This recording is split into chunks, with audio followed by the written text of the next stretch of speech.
Welcome to the next session of Finite Element Analysis. In this session, I am going to take you through some basics of differential equations. You have already studied these in mathematics. This is just a brush-up session so that it helps you understand FEA more in depth. Differential equation is an equation involving independent and dependent variables along with their derivatives. When I say about an independent variable, we generally mean x, and when I say a dependent variable, I generally mean y. Now, this is just a combination.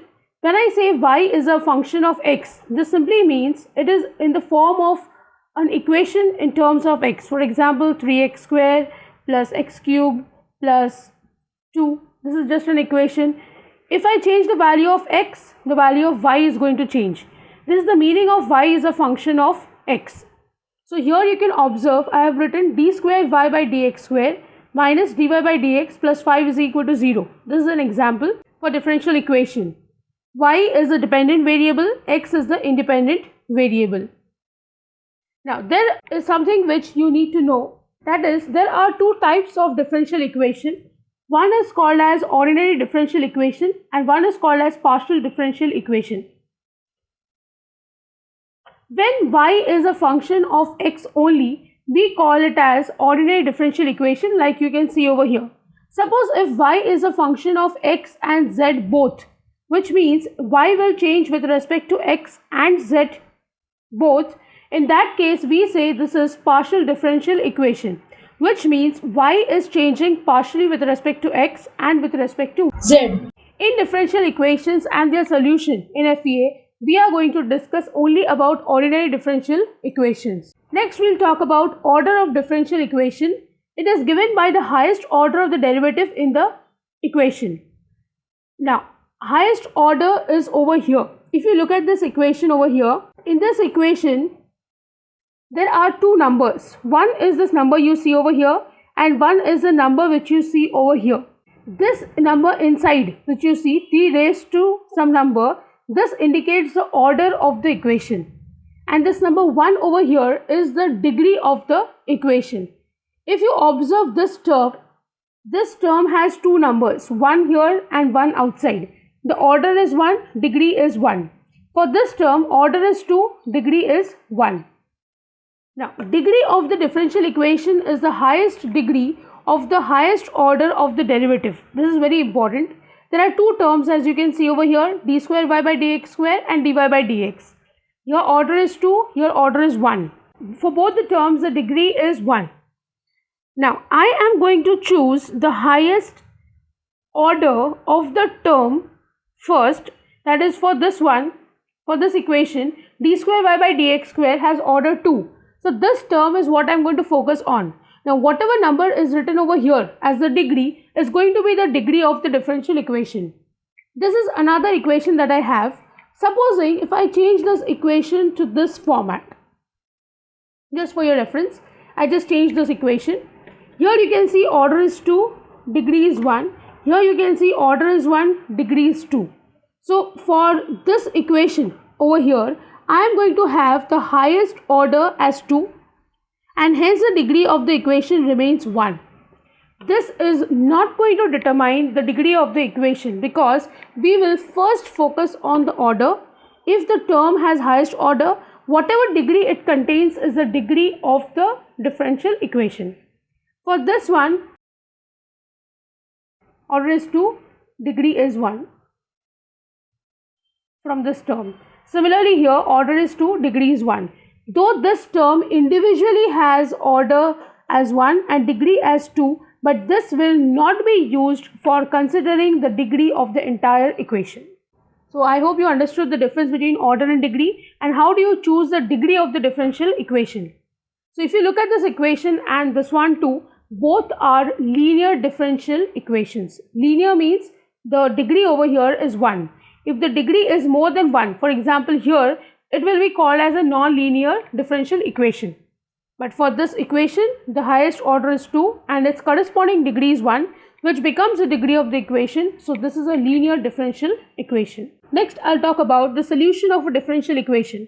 The solution of differential equation is finding an expression for the dependent variable as a function of independent variable such that the given differential equation is satisfied.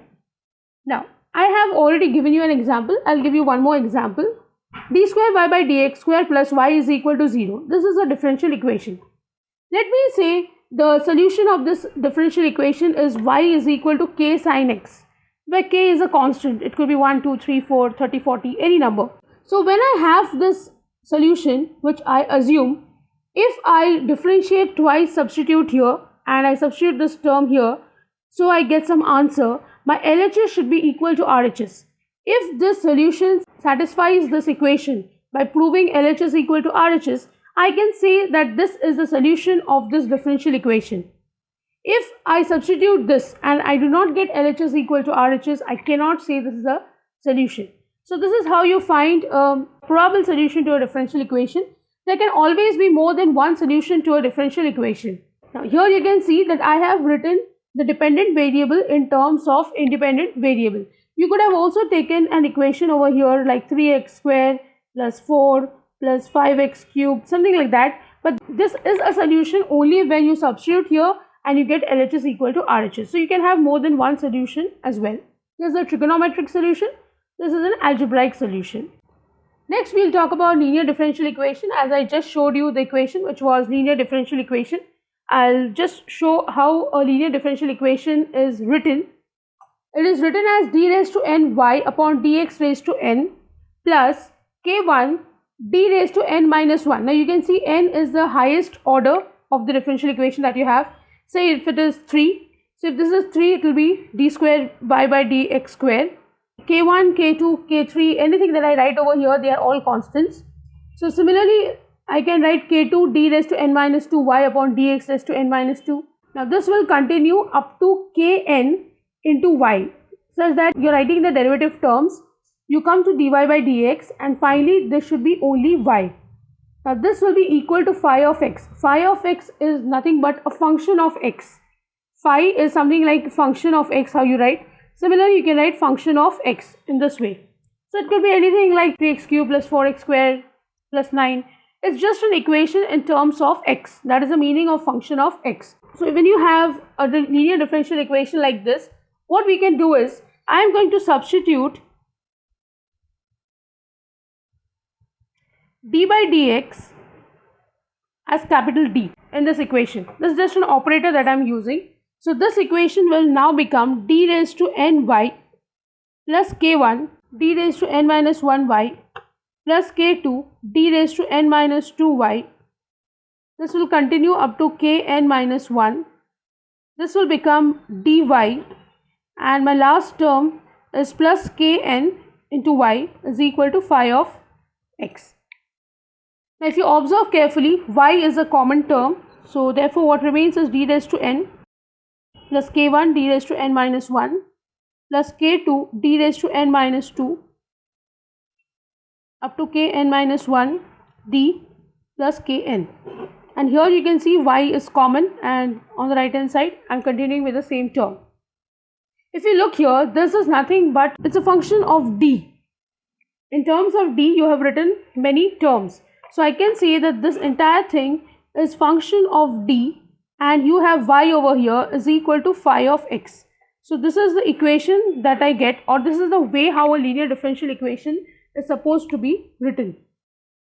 Now for finding the solution of a differential equation, it could be any differential equation, you will have to find this y in terms of yc and yp, where yc stands for complementary function and yp will stand for particular integral.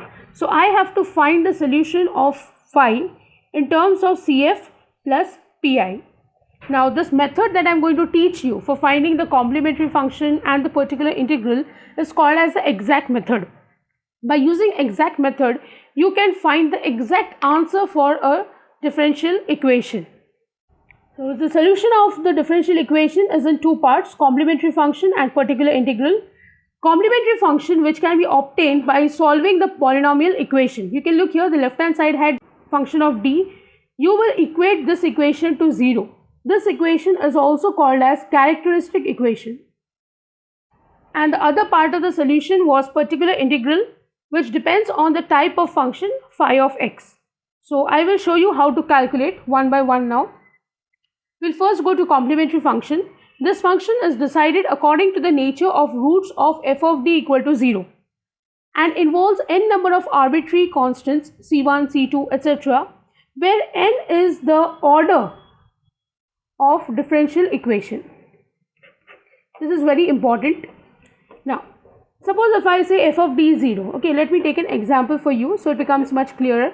For example, if you have f of d as d square minus 1 is equal to 0. Okay, so here therefore I can write d square is equal to 1. So therefore I have d is equal to plus or minus 1. This is how you find the root. So I can say d is equal to plus 1 and minus 1. Isn't it? Let me take another example. D square plus 4 is equal to 0. Here I can say therefore d square is equal to minus 4. Therefore d is equal to plus or minus 2i, because this was minus 4. So here an imaginary number will come into picture. So here my roots are 0 plus 2i and 0 minus 2i. So these are the two roots of this equation. So this is my characteristic equation f of d that I am talking about. You are supposed to equate it to 0. Now this is just a small equation. You can have more number of terms in it, or you can have a larger equation that we will see when we solve numericals. But I'll just show you now what you're supposed to do when you have roots of these types. So let's discuss. Now these roots can be of three forms. The first is the roots can be real and unequal. For example, I just showed you d is equal to 1 comma minus 1. These are real roots, which means they don't have the term I in it. I is imaginary number. So here it is real and unequal. 1 and minus 1 are not equal to each other. So if you have roots like this, you are supposed to write the equation of yc as c1 e raised to m1x plus c2 e raised to m2x plus dot dot dot up to cn e raised to mnx. Now this depends on how many terms you have. For example, here I have only two of them. So my yc would be something like c1 e raised to m1, m2 are these roots. So it will be 1x means 1 plus c2 e raised to minus x, minus 1 into x. So m1, m2 means the roots. So I have only two, so I will write only small equation over here. If you have more of them, so you can just continue writing more number of terms. The second one is, suppose if the roots are real and equal. For example, if you have roots like d is equal to 2 comma 2, for example, in that case your yc will be written as c1 into x plus c2 e raised to m1x plus c3 e raised to m3x cn e raised to mnx. Now suppose if I have two roots, I will write the answer as yc is equal to c1x plus c2 e raised to 2x. Now here I had only two roots. For example, if I have another root that is 4 along with these, in that case I am going to write it as plus or say minus 4. I'll have c3 e raised to minus 4x. So you can just continue writing as many number of roots as you get. Now let's take the third one, that is if you have imaginary roots. They all depend on your roots, so I'll write roots everywhere. The roots are written like how I wrote d is equal to plus or minus 2i, which means d is equal to 0 plus 2i and 0 minus 2i. So suppose if you have something like this. Okay, now in general m1 will be alpha plus I beta and m2 can be alpha minus I beta. This is an example which I have given you, but in general it is written as m1, which is the first root, is alpha, which you can see is 0, plus I beta, beta is 2, and second root is alpha minus I beta. So here you can observe alpha is 0, beta is 2. So you will write equation of y as e raised to alpha x c1 cos of beta x plus c2 sin of beta x plus c3 e raised to m3x, and this will continue up to cn e raised to mnx. So suppose if I have to write for this example, my solution would be e raised to alpha, alpha is 0, 0 into x. Then I have c1 cos of beta, beta is 2, so 2x plus c2 sin of 2x. So this is how it is supposed to be written. Now e raised to 0 is 1, so my answer will be C1 cos of 2x plus C2 sin of 2x. So this will be my answer for y of c had this been the example. Now if I have more number of roots apart from this which are real, then they are supposed to be attached over here, like I showed you in the previous examples. These are three types of roots that are possible for any differential equation, and this is how the complementary function is supposed to be written. Next, let's talk about particular integral. Methods of finding particular integral depends upon the type of function phi of x.